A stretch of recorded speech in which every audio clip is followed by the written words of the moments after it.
non-for-profit that we have operating with is to be fund ready to help people who's in need. So my special guest is Alan Smith, and of course he's going to give you his background and what does he does or do.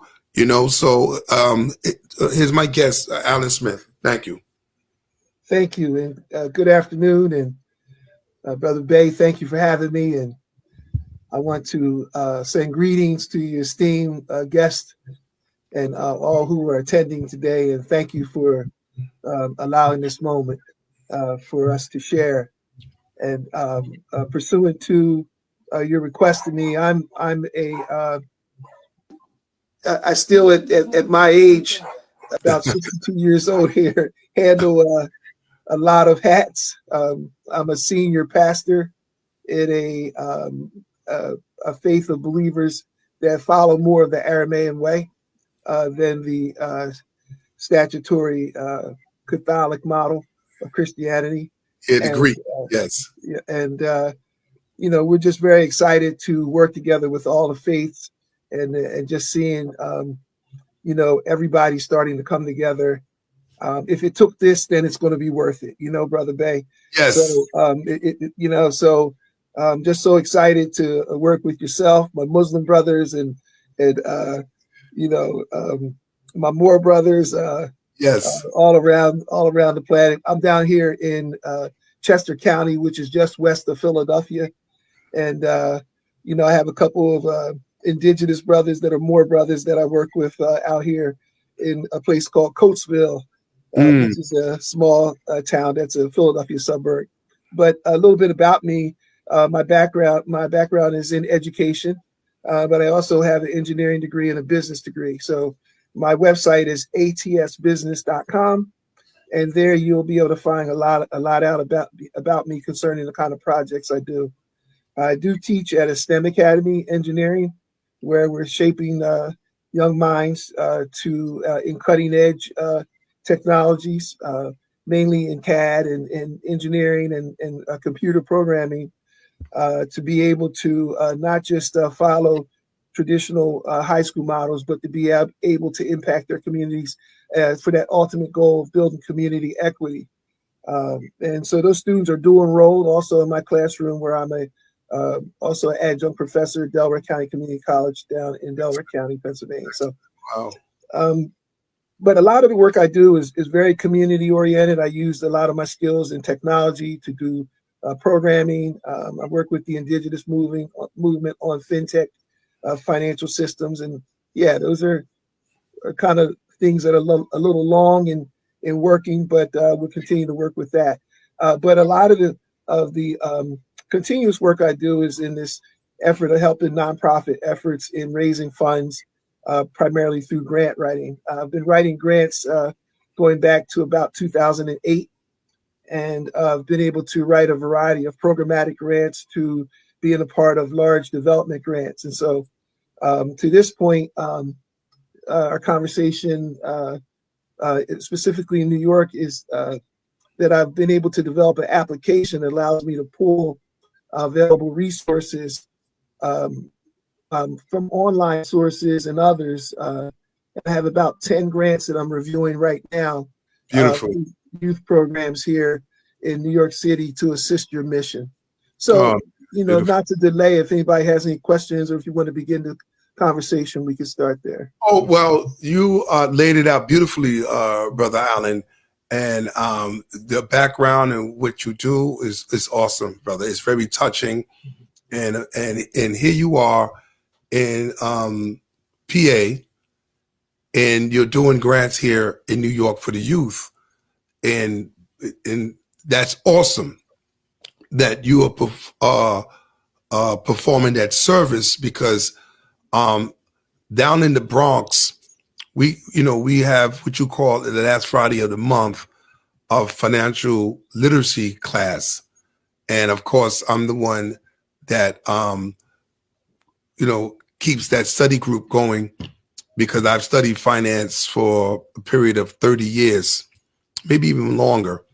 And because finance is what literacy that we do need today, because there's just so much economic crunch going on. And of course, the low income is the ones who is catching it. You know, people who is on rent stabilization grants, people who's on low income wages, you know, and people who's on Section 8, you know. So there are a bunch of veritable issues that our people have to depend on subsidies from the government in order to stabilize themselves here in the United States. But unfortunately, a lot of the monies through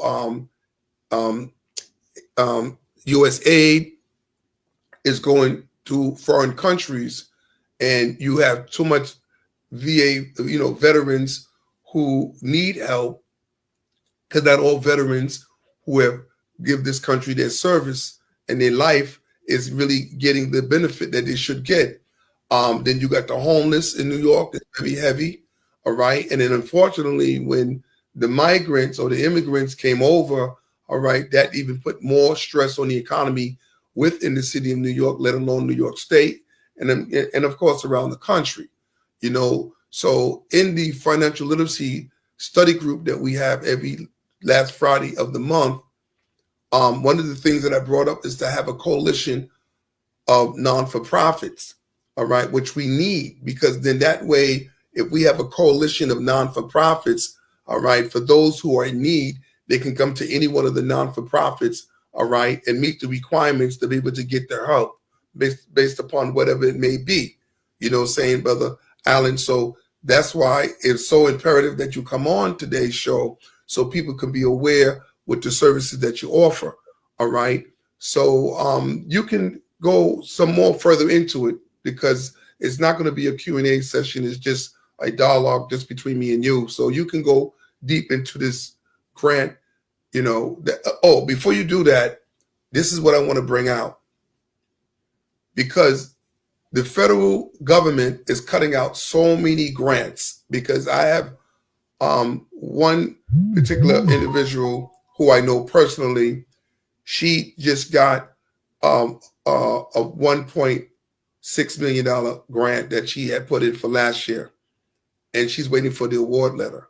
All right, because she's, you know, it's a government grant, that is, because she had a grant writer who does government contracts. All right, and that was shut down. All right, a lot of the federal grants is going to be shut down because of the Trump administration is trying to make a change, but at the same time, the people at large within the United States are the ones who's feeling it, even though the taxes is coming from their pocket from labor, but they're feeling it. They're not actually seeing the rewards of their labor, because the rewards of their labor is going into foreign aid.